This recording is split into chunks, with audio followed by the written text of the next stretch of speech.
Hello દોસ્તો, હું છું દીપિકા પટેલ. સ્વાગત કરું છું તમારું અમારી યુટ્યુબ ચેનલ માહિદીપ હેલ્થ કેરમાં. તો આજના વિડીયોમાં આપણે બાળક માટે રસીકરણ કેટલું મહત્ત્વનું છે, કઈ રસી કઈ ઉંમરે આપવાની છે તથા આ રસીથી કયા કયા રોગો સામે બાળકને રક્ષણ મળે છે, રસી મુકાવવાથી કઈ કઈ સામાન્ય આડઅસરો થઈ શકે છે, આ બધી જ માહિતી આપણે આજના વિડીયોમાં જોવાના છે. તમે અમારા ચેનલમાં નવા હોવ તો અમારી ચેનલને સબસ્ક્રાઈબ કરવાનું ભૂલશો નહીં.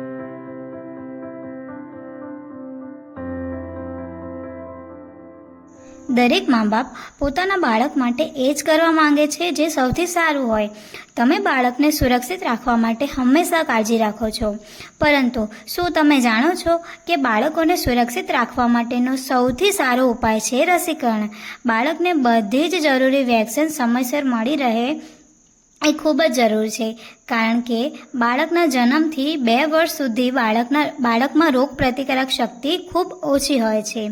બાળ રક્ષા ભારતના પ્રમુખ ડૉક્ટર વિકાસ કૌશલ કહે છે કે રોગ પ્રતિકારક શક્તિ શરીરનો એક એવો ભાગ છે જે દર વર્ષ ખાલી બાળકો માટે જ નહીં પરંતુ ઉંમરવાળા વ્યક્તિઓનો પણ જીવ બચાવે છે. બાળકોની વાત કરીએ તો રસી તેમની રોગ પ્રતિકારક શક્તિને મજબૂત બનાવીને ઘણી બીમારીઓના જોખમને ઓછા કરી દે છે. રસીકરણનો સૌથી મોટો ફાયદો એ થયો છે કે એક બાળકમાંથી બીજા બાળકમાં જે ફેલાતા ઘાતક રોગો તે સંપૂર્ણપણે નાબૂદ થઈ ગયા છે અથવા તો ખૂબ જ ઓછા થઈ ગયા છે, જેના કારણે બાળકો હવે પહેલાં કરતાં વધારે સુરક્ષિત છે. રસી વાસ્તવમાં જંતુઓનું મૃત અથવા તો ખૂબ જ નબળું સંસ્કરણ છે જે રોગનું કારણ બને છે. જ્યારે બાળકો રસી દ્વારા કોઈ રોગના સંપર્કમાં આવે છે, તેમના શરીરની રોગ પ્રતિકારક શક્તિ રોગ સામે રક્ષણ આપવા માટે એન્ટીબોડીઝ ઉત્પન્ન કરે છે.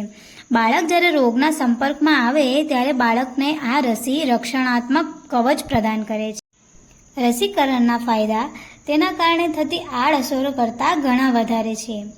હવે જોઈએ સાર્વત્રિક રસીકરણ કાર્યક્રમ અનુસાર જોઈએ તો બાળકના જન્મ સમયે બાળક જન્મે કે તરત જ બાળકને 3 રસી આપવામાં આવે છે. પહેલી છે ઓપીવી, બીજી બીસીજી અને ત્રીજી છે હિપેટાઇટિસ બી. ઓપીવી એટલે કે ઓરલ પોલિયો વેક્સિન, જે મોં દ્વારા 2 ટીપાં આપવામાં આવે છે અને આ રસીથી બાળકને બાળ લકવા અને ચેતાતંત્રના રોગો સામે રક્ષણ મળે છે. બીજી રસી છે બીસીજી. બીસીજી એટલે બેસિલસ કાલમેટ-ગ્યુરિન. આ રસી બાળકને બાળ ટીબી અટકાવવામાં મદદરૂપ થાય છે. ત્રીજી છે હિપેટાઇટિસ બી. આ રસી બાળકને લીવરના રોગો જેવા કે કમળો, શરીરમાં ખંજવાળ, પેટમાં સોજો વગેરે જેવી બીમારીઓથી રક્ષણ આપે છે. ઓપીવી વિશે તો આપણે જોઈ લીધું, પોલિયો સામે રક્ષણ આપે છે. બીજી છે આરવીવી, રોટા વાયરસ વેક્સિન.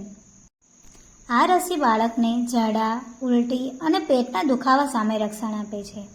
ત્રીજી રસી છે પેન્ટાવેલેન્ટ, જેમાં 5 રસીઓનો સમાવેશ થાય છે: ડિફ્થેરિયા, પર્ટુસિસ, ટીટેનસ, હિપેટાઇટિસ બી અને હિમોફિલસ ટાઇપ બી, જે ગળાના ગંભીર રોગો, કાળી ખાંસી, ધનુર, લીવરના રોગો તથા બેક્ટેરિયાથી થતા ઘણા બધા રોગો સામે રક્ષણ આપે છે. ચોથી રસી છે એફઆઈપીવી, ફ્રેક્શનેટેડ ઇનએક્ટિવેટેડ પોલિયો વેક્સિન, જે બાળકને બાળ લકવા સામે તથા ચેતાતંત્રના રોગો સામે રક્ષણ આપે છે. 5મી રસી છે પીસીવી એટલે કે ન્યુમોકોકલ કોન્જ્યુગેટેડ વેક્સિન. આ રસી બાળકને ફેફસાના રોગો જેવા કે ન્યુમોનિયા, શ્વાસની બીમારી વગેરેમાં રક્ષણ આપે છે. ત્યારબાદ 10મા અઠવાડિયે બાળકને 3 રસી આપવામાં આવે છે: oral polio vaccine, rotavirus vaccine અને પેન્ટાવેલેન્ટ. પછી 14 અઠવાડિયે બાળકને ફરી 5 રસી આપવામાં આવે છે: ઓપીવી, આરવીવી, પેન્ટાવેલેન્ટ, એફઆઈપીવી અને પીસીવી, જે પહેલાં 6 અઠવાડિયામાં આપવામાં આવી હોય છે તે ફરી આપવામાં આવે છે. ત્યારબાદ 9 મહિના પૂરા થાય પછી બાળકને એમઆર અને વિટામિનનો ડોઝ આપવામાં આવે છે. એમઆર એટલે મીઝલ્સ અને રૂબેલા, જે બાળકને ઓરી અને રૂબેલા સામે રક્ષણ આપે છે. વિટામિન એ બાળકને આંખના તમામ રોગો સામે રક્ષણ આપે છે. ત્યારબાદ 16 થી 24 મહિને બાળકને એમઆર2, ડીપીટી બૂસ્ટર અને પોલિયો બૂસ્ટર આપવામાં આવે છે, જે રસી વિશે આપણે આગળ વાત કરી ગયા છે. આ બધી જ રસી બાળકોના સારા વિકાસ માટે ખૂબ જ જરૂરી છે. તેથી દરેક માતા પિતાએ પોતાના પોતાના બાળકની તંદુરસ્તી અને સારા ભવિષ્ય માટે આ રસી અવશ્ય અપાવવી જોઈએ. હવે જોઈએ રસીથી બાળકોમાં થતી સામાન્ય આડઅસરો. રસીઓ સંપૂર્ણપણે સલામત હોવા છતાં કેટલીક વાર તેને આડઅસર થઈ શકે છે. બાળકોમાં રસીના કારણે થતી આડઅસરો માટે ઘણા બધા પરિબળો જવાબદાર હોઈ શકે છે. રસી લીધા બાદ તાવ આવી શકે છે. રસી જ્યાં મૂકી હોય ત્યાં થોડો સોજા થઈ શકે છે. 1 થી 2 દિવસ સુધી દુખાવો રહી શકે છે. આ બધી સામાન્ય આડઅસરો છે. રસી મૂકેલ જગ્યા પર બાળકને સોજો કે દુખાવો ન થાય તેના માટે થ્રોમ્બોફોબ નામની ટ્યુબ છે જે દરેક મેડિકલમાં આસાનીથી મળી રહે છે, જે લગાવવી જોઈએ. તેના કારણે બાળક ઓછું હેરાન થાય છે.